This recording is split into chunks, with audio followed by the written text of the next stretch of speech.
Mesdames, Messieurs, bonsoir. Le 16 juin de chaque année, la communauté internationale, particulièrement en Afrique, célèbre la journée de l'enfant africain. Et cette année, le thème qui est retenu est le suivant: éducation pour tous les enfants en Afrique, l'heure est maintenant.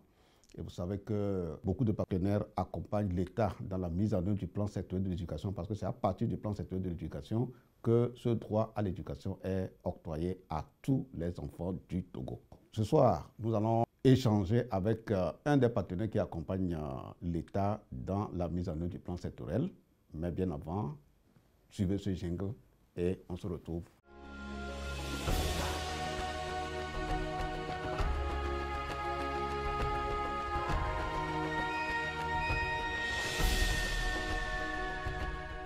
Bien, comme je le disais, j'ai sur ce plateau deux invités qui viennent d'une organisation internationale qui accompagne l'État dans l'accès aux droits des enfants. Il s'agit du Plan International Togo, de ma droite vers ma gauche. Madame Émilie, madame, bonsoir. Bonsoir, monsieur Massetoy. À ma gauche, monsieur Espoir. Espoir, bonsoir. Bonsoir, monsieur. Nous avons tendu le micro à un des responsables à Plan International Togo. Il est conseiller en sauvegarde et protection des enfants. Il va nous dire la compréhension de son institution de ce thème, l'éducation pour tous.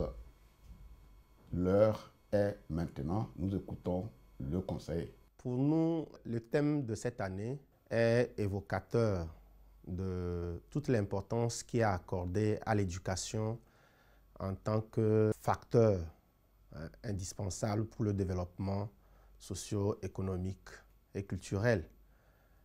Et le thème de cette année, il est celui-ci, l'éducation pour tous les enfants en Afrique. L'heure est venue.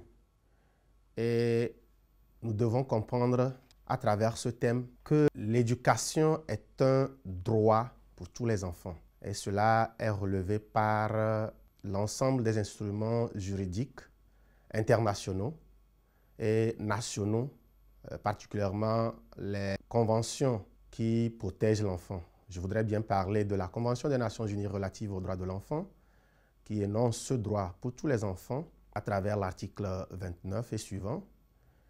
Et la Déclaration universelle d'ailleurs du 10 décembre 1948, qui énonce tous les droits universels, aussi en fait cas. Maintenant, de façon particulière et en ce qui concerne l'enfant africain, la Charte africaine des droits et du bien-être de l'enfant est revenue amplement sur ce droit pour tous les enfants à travers son article 11, qui énonce clairement que l'éducation est un droit pour tous les enfants. Le thème de cette année permet donc, dans un premier temps, de pouvoir rappeler que c'est un droit pour tous les enfants. Et ce qu'il faut entendre, c'est qu'aucune exception ne doit être faite lorsqu'il s'agit de faire bénéficier de ce droit à un enfant. Quel que soit le statut de l'enfant, on doit pouvoir lui permettre de bénéficier d'une éducation sans discrimination aucune. Quelle que soit sa situation, que l'enfant se situe en milieu rural, quel que soit son sexe, quel que soit le statut parental, quelle que soit sa vulnérabilité, tous les enfants devaient pouvoir être à même d'aller à l'école, de bénéficier donc d'une éducation. Certes, des efforts sont faits dans ce sens par le gouvernement avec la gratuité des frais scolaires et d'autres qui marchent avec, mais le chemin est encore long et c'est pourquoi la célébration du 16 juin nous donne l'occasion de pouvoir ensemble voir quels sont les défis qui existent en matière d'éducation pour tous les enfants. Tout naturellement, lorsqu'il est question de célébrer la journée du 16 juin, c'est de mettre sur place tout ce qui a été fait en termes d'efforts. Et les efforts, oui, mais qu'est-ce qui constitue les défis aujourd'hui?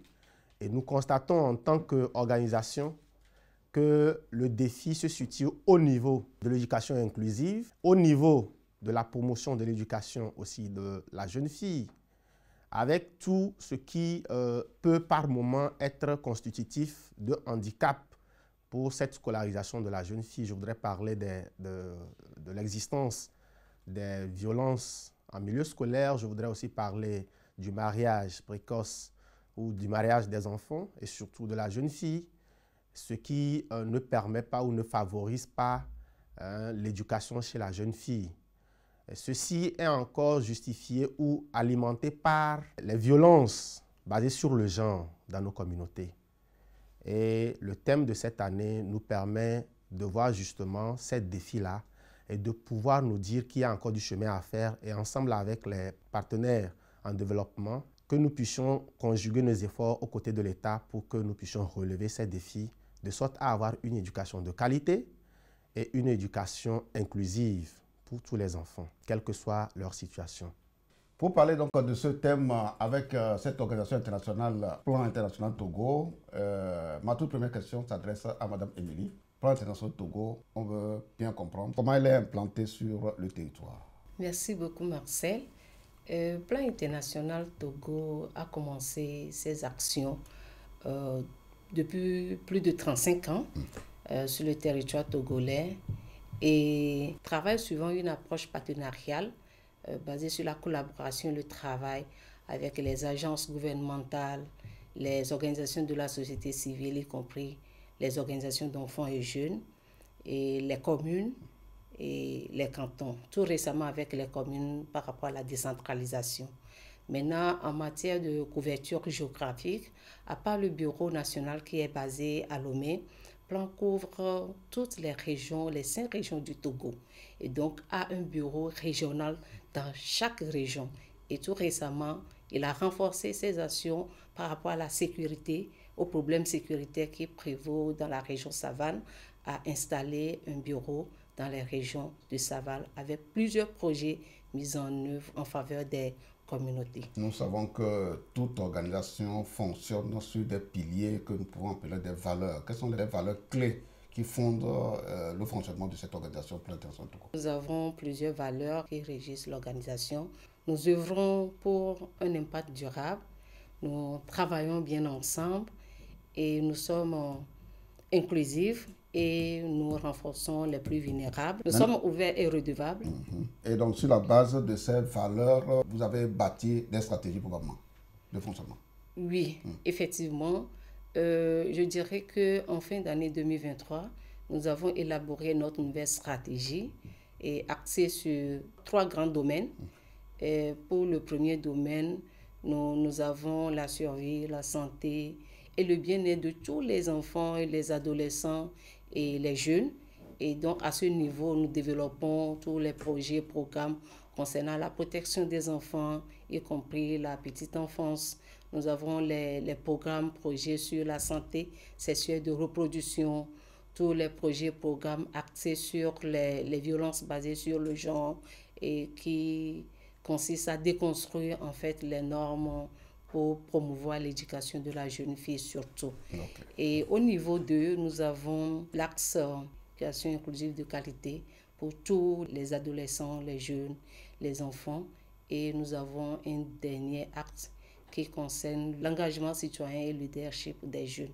Et c'est pour cela d'ailleurs que je voudrais préciser que la stratégie a mis le focus sur la promotion et le travail avec les organisations de jeunes et surtout des filles de façon à pouvoir renforcer leur leadership et l'engagement citoyen pour qu'elles puissent prendre part à des instances de décision, que ce soit au niveau local, national et international. Okay. Aujourd'hui, le thème qui nous réunit, c'est le thème de la célébration de la journée de l'enfant africain, l'éducation pour tous en Afrique.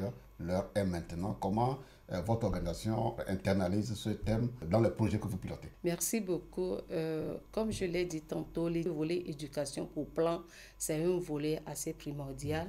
Et donc, nous avons mis en place déjà ou bien développé de par le passé, même actuellement, beaucoup de projets en appui à ce que le gouvernement fait et s'inscrivant surtout dans le plan sectoriel de l'éducation. Donc, vu sous cet angle, nous contribuons à ce que tous les enfants puissent vraiment avoir accès à l'école et donc en construisant ou bien en rénovant des écoles, des infrastructures scolaires. Et actuellement, même sur le projet PAREC, je prédis que nous avons le projet d'amélioration d'appui à l'éducation. Voilà. À la réforme des collèges, c'est ça? C'est ça, des collèges, et réalisé en collaboration avec l'État. Et donc, nous avons dans la région des plateaux et dans la région des savanes, nous avons construit beaucoup d'infrastructures appuyer à l'enseignement même de qualité pour les enseignants. Et aussi, surtout, nous faisons beaucoup de sensibilisation, des campagnes de sensibilisation au sein des établissements scolaires pour la promotion de la jeune fille, la promotion de l'éducation de la jeune fille qui est souvent laissée au dernier rang, et pour éviter surtout les grossesses en milieu scolaire et pouvoir faire évoluer également les filles. D'accord.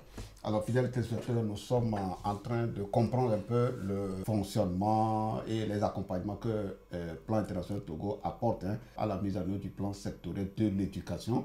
On va revenir tout à l'heure à Madame Émilie, mais je me tourne rapidement vers Espoir pour savoir, vous avez écouté votre collègue et elle nous a donné un aperçu de tout le travail que vous faites. En tout cas, quand je dis vous, c'est le Plan international fait. Et par rapport au thème de la journée de l'enfant africain, quel est votre message à l'endroit de tous les acteurs avec lesquels vous travaillez, surtout ceux avec lesquels vous travaillez dans le cadre du projet que vous pilotez? Dans le cadre de la mise en œuvre des projets de plan international, il y a le projet Appui au développement intégré de la petite enfance au Togo, qui est un projet qui est né du constat selon lequel de nombreux filles et garçons au Togo n'ont pas accès aux droits essentiels à leur suivi, leur croissance saine et leur développement. L'objectif de ce projet est de contribuer à ce que les filles et les garçons de 0 à 6 ans reçoivent les soins, le soutien et les services appropriés dont ils ont besoin pour grandir, se développer en bonne santé. Le projet est mis en œuvre dans 50 communautés de la préfecture de Haro et 40 dans la préfecture de Yoto, en partenariat avec l'ONG Bureau national catholique de l'enfance du Togo. Okay. On va arriver aux impacts et à tout ce que vous faites avec ces acteurs. Mais dans le cadre de la journée de l'enfant africain, qui a pour thème l'éducation pour tous, l'heure est maintenant. Quel est l'appel que vous avez à l'endroit de tous ces acteurs? Ok, l'appel primordial que nous avons à l'endroit des différents acteurs, c'est le droit à l'éducation, puisque l'éducation est un droit et chaque enfant, fille ou garçon, a ce droit-là et les parents sont appelés à pouvoir respecter ce droit primordial des enfants. Donc, c'est de renforcer l'éducation, que ce soit au niveau maison, au niveau familial, que nous appelons l'éducation parentale, et l'éducation préscolaire et scolaire. Donc, l'appel est lancé aux différents acteurs à promouvoir l'éducation des enfants. Ok, on va revenir tout à l'heure avec le projet que vous pilotez. Madame Émilie, votre appel à l'endroit des acteurs pour une éducation pour tous et surtout de qualité pour tous les enfants. Oui. Bon, je dirais que en fait, c'est un travail de coordination que nous devons faire ensemble, y compris aux côtés du gouvernement. Et donc, chacun n'a qu'à vraiment s'efforcer de développer des projets, des programmes et intégrant les questions éducatives et surtout en encourageant les filles.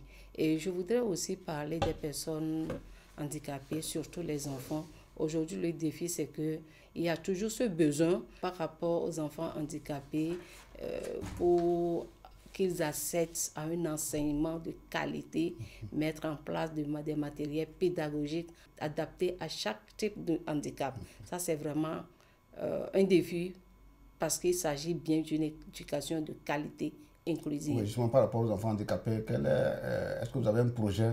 Le projet est actuellement en train d'être déroulé dans quelle préfecture ou région? Ok, nous avons des projets dans les plateaux. Plusieurs projets pour les enfants handicapés? Plusieurs. Oui, enfants handicapés? Oui. Nous avons plusieurs projets pour les enfants handicapés à travers nos 5 régions, surtout dans les plateaux centrales et puis même dans la savane. Parlons des projets sur l'éducation inclusive.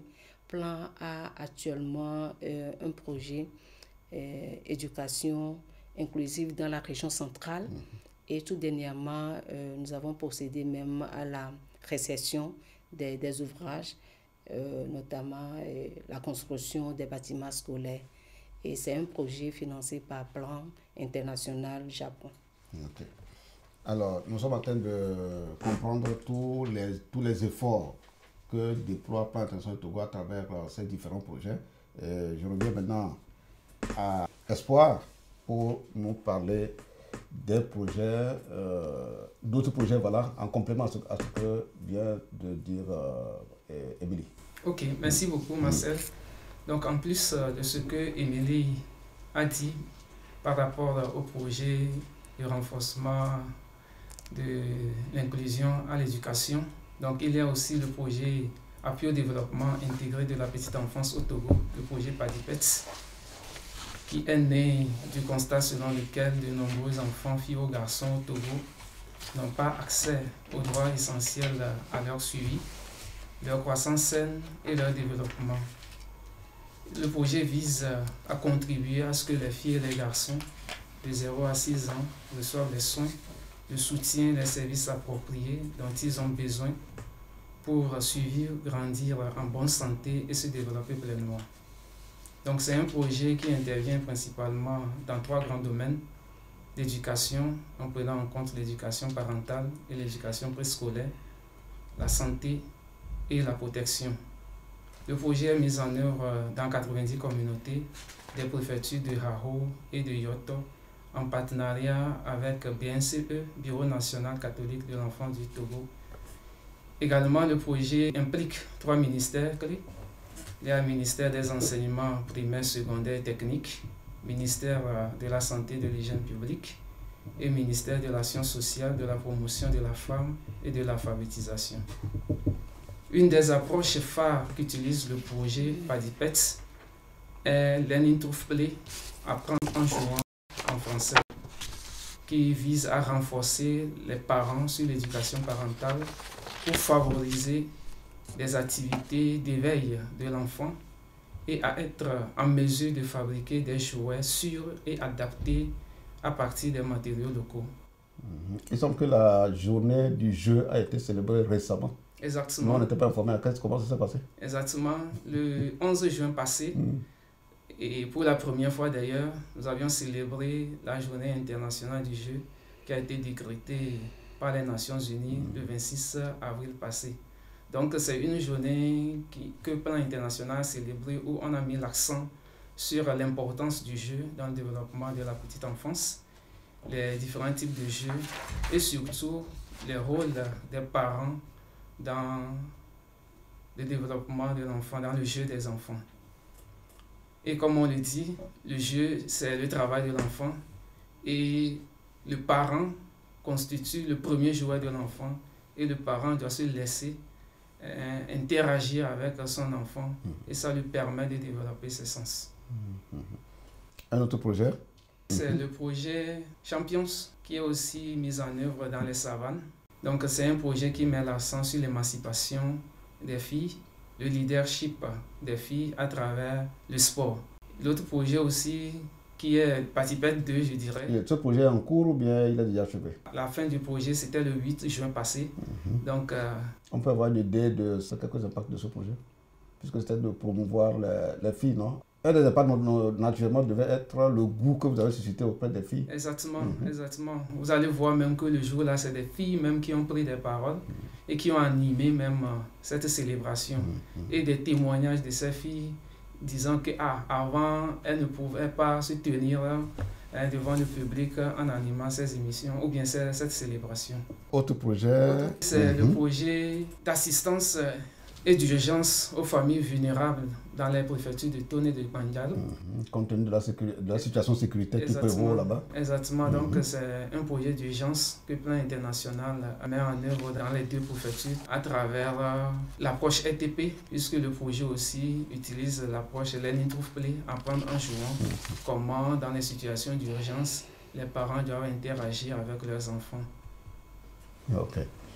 Alors, Madame Sambo, de tous ces projets dont vient de parler votre collègue, quel lien faites-vous avec le thème de la journée? Oui, le lien, je pense que ça se dégage tout naturellement, dans le sens où nous faisons la promotion de l'éducation et des filles et des garçons, et nous faisons en sorte que les deux aient accès à une éducation équitable, voilà, de qualité. Et donc, il a dit surtout un accent sur l'éducation des filles, et je m'en vais même dire que plan travaillant sur les questions de genre, d'égalité de sexe, surtout pour les filles, a toujours cette question comme une thématique transversale dans tous ces projets, programmes, en mettant l'accent surtout sur l'éducation des filles, quand nous savons que dans nos communautés, il y a des attitudes, pratiques, non-croyances qui enfoncent davantage la jeune fille dans son évolution et dans son éducation, surtout sur les questions scolaires. Votre préoccupation ou bien complément d'information?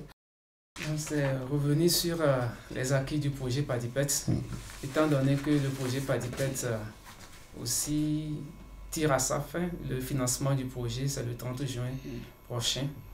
Et déjà le 20 juin, le jeudi prochain, c'est la célébration de fin du projet. Donc au cours des 3 ans de mise en œuvre, qu'est-ce qu'on peut noter comme acquis? Donc il y a l'amélioration significative de l'éducation parentale. Il y a aussi l'engagement des hommes. Parce que dans nos sociétés, donc c'est difficile que l'homme s'implique de façon significative dans l'éducation. Donc à travers l'approche que nous appelons l'approche Papa Champion, donc les hommes sont engagés dans la lutte contre les violences basées sur le genre et aussi dans l'accompagnement de leurs femmes dans les travaux domestiques. Donc le travail à la maison n'est pas seulement dédié à la femme, mais il y a un appui que l'homme aussi, le papa, apporte à sa femme. En dehors de ça, il y a l'amélioration aussi de la nutrition des enfants à partir des produits locaux, puisque sur le projet, on a renforcé la capacité de 512 parents et éducateurs et éducatrices des jardins d'enfants sur la démonstration culinaire et la fabrication de la farine enrichie à partir des produits locaux. Nous notons aussi un nombre croissant d'enfants dans le préscolaire, puisque le projet intervient principalement dans les jardins d'enfants. Donc au début de l'année, on comptait 4 734 enfants dans les 90 jardins d'enfants, et à la fin, l'effectif est à 5 313 enfants. Donc ça favorise l'accès à l'éducation. Exactement.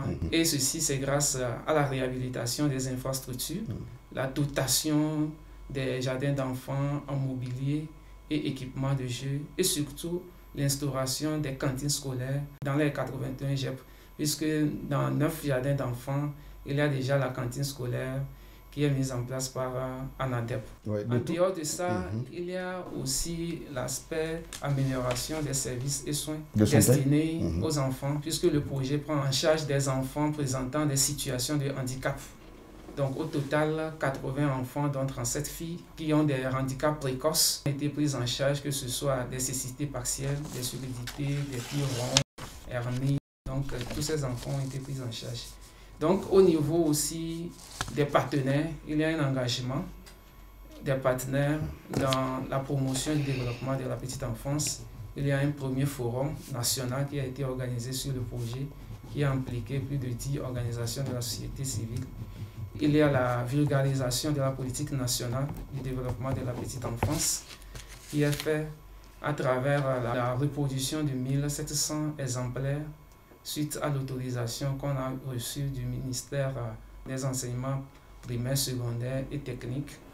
Et aussi, c'est l'engagement des élus locaux dans la promotion du développement de la petite enfance qui se traduit par la prise en compte des questions du DPE dans le PDC, le plan de développement communal, et dans leurs budgets communaux. Donc, il y a un témoignage du maire de Raro, la commune Raro 2, dite commune VETS, qui disait que c'est grâce aux projets qui sont sensibilisés sur les questions de la petite enfance. Donc le projet leur a ouvert les yeux sur la petite enfance. Et l'ensemble de ces acteurs donc, contribuent d'une façon ou d'une autre à l'amélioration des infrastructures et à la dotation des jardins d'enfants dans leur localité. Nous savons qu'un projet a un début et une fin et probablement vous avez prévu les dispositions pour la pérennisation de certaines actions parce qu'il y a des actions qui nécessitent de l'argent, mais d'autres c'est juste l'engagement des acteurs bénéficiaires. Alors quelles sont les dispositions donc vous avez prises pour que sans vous, que la communauté puisse continuer ce qui est possible de se poursuivre? Ok, donc par rapport à la pérennisation, donc on a différents acteurs et on a organisé des synergies parce que dans une communauté, on a formé jusqu'à 12-15 acteurs et il y a des actions... C'est des volontaires? Des volontaires et qui est sous le coupole du chef du village. Donc avec le chef de village, il y a des engagements. Les kits LTP qui sont produits sont à la disposition de la communauté pour pouvoir continuer le travail de l'éducation, bien des discussions avec les parents. Au niveau des communes, ça c'est déjà clair que les communes doivent intégrer. Il y a un plaidoyer qui est en cours pour la prise en compte, bien la continuité de la cantine scolaire et aussi voir dans quelle mesure les parents aussi puissent contribuer à la continuité de cette cantine, que ce soit des dons en nature. Si on vous posait la question, le taux de satisfaction de tous les travaux que vous avez fait, ce taux, tu le fais à combien à peu près? À 95%. Félicitations. 95%, vous ne pas dire à 100%. Ok, d'accord. Alors, nous sommes en train d'aller pratiquement vers la fin de l'émission. Alors, Madame Sambou, avant que je ne revienne vers mon ami, quelques partages d'informations aussi sur tous les projets, leurs impacts et éventuellement les perspectives. Tous les projets, globalement, je dirais que d'abord, je l'ai dit, plan œuvre pour la promotion des droits des enfants, des jeunes et surtout les filles, les femmes. Et donc, nous avons vraiment travaillé de façon à renforcer ces personnes vulnérables dans la plupart de nos communautés, pratiquement dans les 5 régions du pays. Et donc, comme il a dit, nous avons, par rapport à notre stratégie pays actuelle que nous sommes en train de dérouler et qui d'ailleurs nous paraît ambitieuse, avec 750 000 enfants et jeunes, dont 450 000 filles que nous devrons vraiment accompagner et renforcer sur tous les domaines. Et donc là, nous avons besoin vraiment de l'appui de tous nos partenaires, que ce soit les partenaires étatiques, les OSC, les communautés, tous les participants au programme, y compris les enfants et les jeunes, surtout les filles même, pour pouvoir bien dérouler cette stratégie sur toute l'étendue du territoire national. Merci. Votre mot de conclusion? Avant de conclure, je vais préciser, parce que en septembre 2023, on a reçu une lettre de remerciement, de félicitations du ministre des Enseignements primaires, secondaires et techniques, suite aux différentes actions. Ça veut dire qu'il a eu le rapport fidèle de tous les impacts. Exactement, du projet PADIPET. Et les éducateurs ont bougé au niveau du PSE alors, grâce à vos interventions. Et contribuant à l'atteinte de l'ODD 4.2 et du PSE aussi. Et du PSE 2020 et 2030. Ça. Donc, nous appelons les parents à accorder du temps aux enfants parce que la petite enfance, comme on le dit, c'est une période importante et c'est les parents qui doivent aider leurs enfants dans la stimulation de leur développement.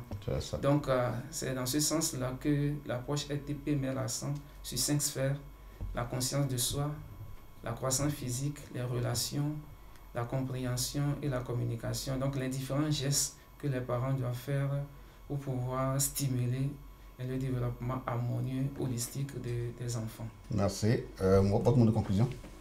Je voudrais d'abord dire merci à l'État pour toutes ces collaborations très bien appréciées par Plan.